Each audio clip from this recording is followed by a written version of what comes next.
Assalamualaikum warahmatullahi wabarakatuh. Perkenalkan, nama saya Muhammad Rizky Prayoga dengan NIM 2014-01024. Di sini saya akan menjelaskan mengenai manajemen risiko IT audit yang dijelaskan dalam Kubus COSO Enterprise Risk Management Framework.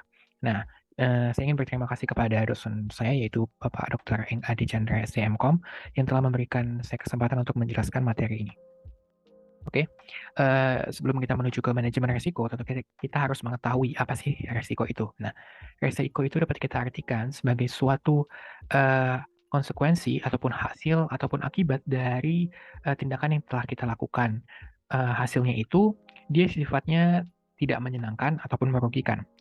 Sebagai contoh, kalau misalkan suatu perusahaan itu punya perangkat, namun perangkat ini tuh fungsinya untuk operasional perusahaan tersebut, tetapi perangkat ini tidak dilakukan maintenance dengan benar ataupun dengan baik, maka nanti resikonya itu perangkat tersebut bisa rusak. Akibatnya tentu tidak menyenangkan, yaitu operasional ataupun jalannya perusahaan ini bisa terhambat, sehingga nanti pemasukan dari perusahaan tersebut juga terganggu, yang tentu sangat merugikan perusahaan tersebut.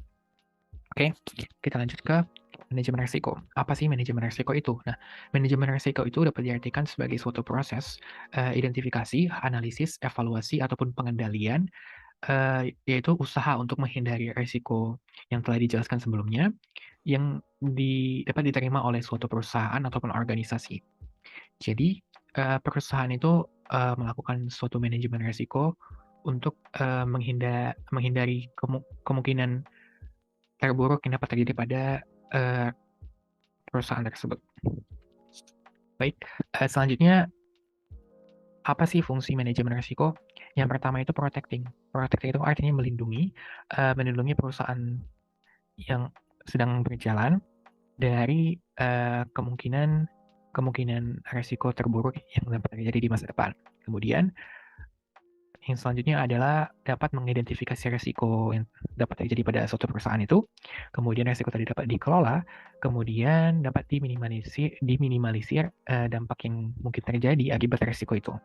Kemudian manajemen risiko ini nanti dapat menghasilkan suatu prosedur ataupun mitigasi ataupun suatu langkah-langkah penanganan yang hasilnya itu dapat dijadikan wadah pengambilan keputusan bagi suatu perusahaan.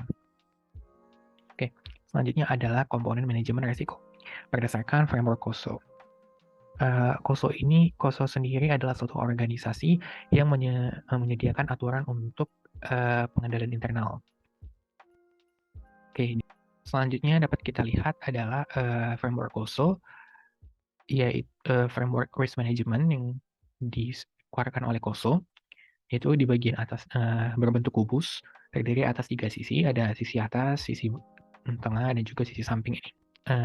Dimensi yang di atas ini itu merupakan dimensi dari sasaran ataupun tujuan dari perusahaan. Kemudian sisi yang di sisi ini itu dia merupakan struktur bisnis suatu perusahaan, dan yang ketiga itu yang di tengah ini yang terdiri atas beberapa tingkat ini itu merupakan suatu proses pengendalian internal yang dilakukan oleh perusahaan. Komponen yang pertama itu adalah sasaran. Nah, di sasaran ini, itu dia tadi terdapat aspek strategik ataupun tujuan atau sasaran yang selaras dengan misi suatu perusahaan. Kemudian operation adalah artinya operasi yang berjalan itu nanti dia harus berjalan dengan efektif dan juga efisien dalam menggunakan sumber daya yang ada pada perusahaan tersebut.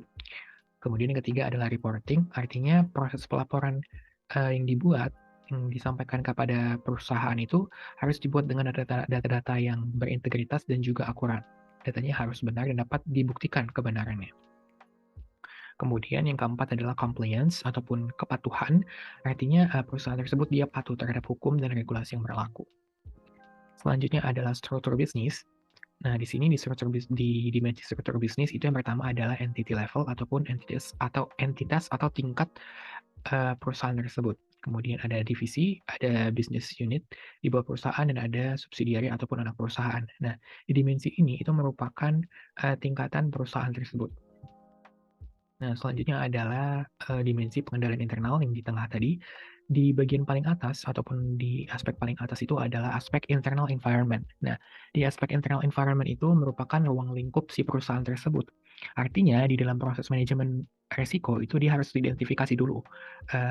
Kondisi internal perusahaan itu di dalam perusahaan tersebut itu meliputi kekuatan perusahaan tersebut, kelemahan perusahaan, serta pandangan entitas di perusahaan tersebut terhadap resiko dan juga manajemen resiko yang dijalankan di aspek pengendalian internal ini. Nah, di internal environment ini juga nantinya ini merupakan aspek yang paling atas, artinya dia aspek yang paling tinggi ataupun yang paling penting dalam pengendalian internal. Di sini di aspek inilah hal-hal penting itu berjalan. Seperti di sini ada sumber dayanya, ada lingkungannya, dan juga ada proses yang terjadi di dalam perusahaan itu. Nah, selanjutnya adalah objective setting ataupun sasaran tujuan. Nah, di sini pada aspek ini merupakan dalam manajemen risiko itu sasaran kegiatan di dalam manajemen risiko itu dia harus sejalan dengan sasaran ataupun tujuan dari perusahaan yang sedang melakukan manajemen risiko ini. Kemudian yang ketiga adalah event identification, di mana hal-hal itu dapat diidentifikasi baik itu dia di dalam kejadian internal maupun di eksternal yang dapat mempengaruhi tujuan ataupun sasaran perusahaan di tahapan sebelumnya.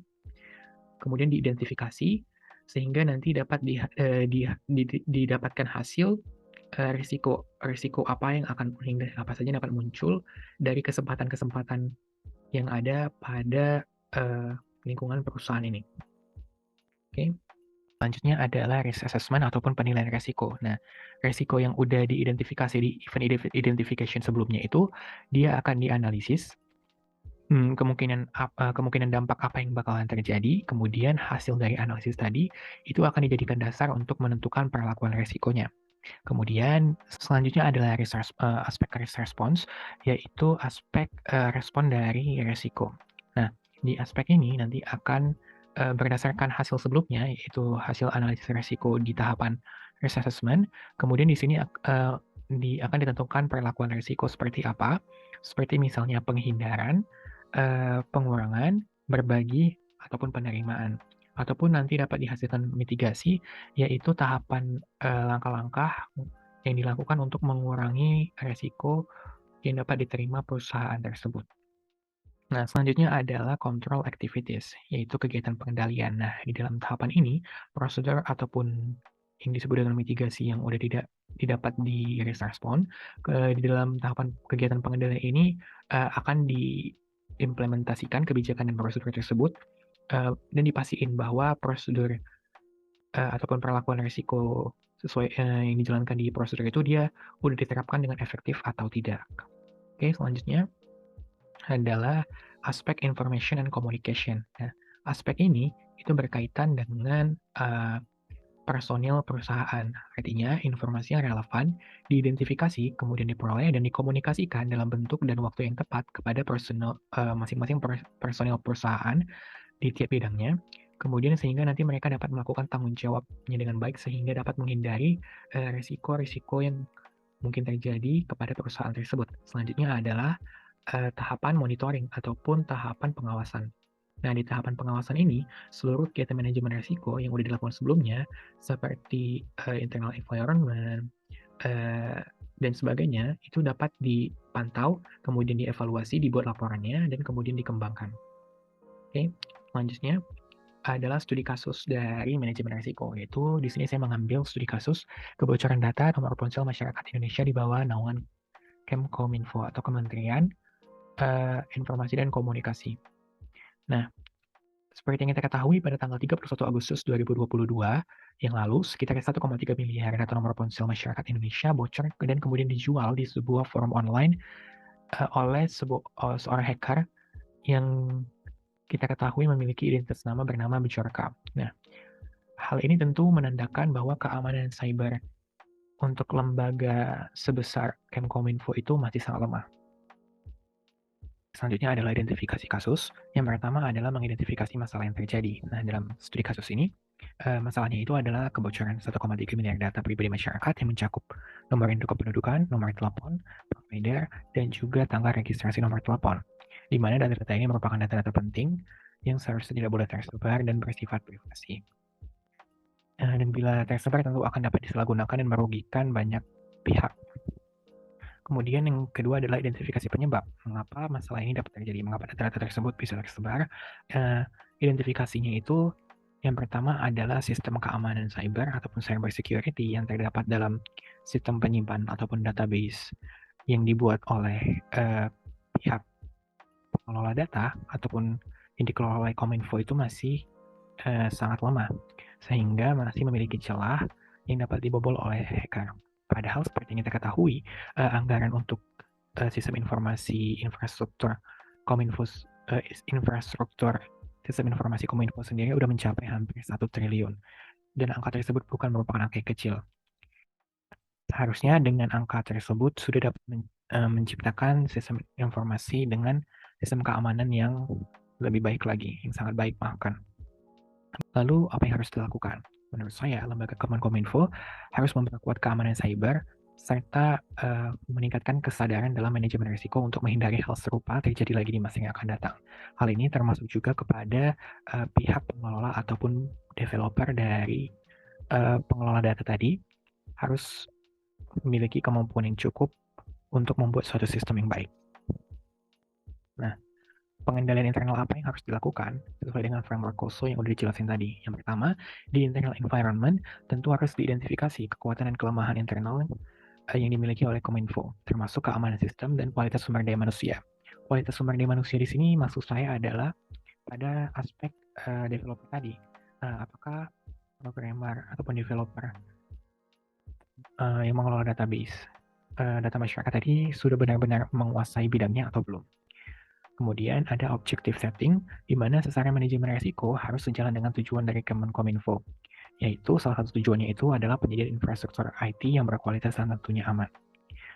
Kemudian event identification, di mana kejadian kebocoran data yang terjadi harus diidentifikasi apa saja masalah-masalahnya, penyebabnya, meliputi risiko yang dapat muncul dalam kesempatan lain, seperti dari kebocoran data ini, masalah risiko apa yang dapat terjadi, seperti penjualan data tadi dapat digunakan oleh orang-orang yang tidak bertanggung jawab untuk melakukan pinjaman online dan sebagainya.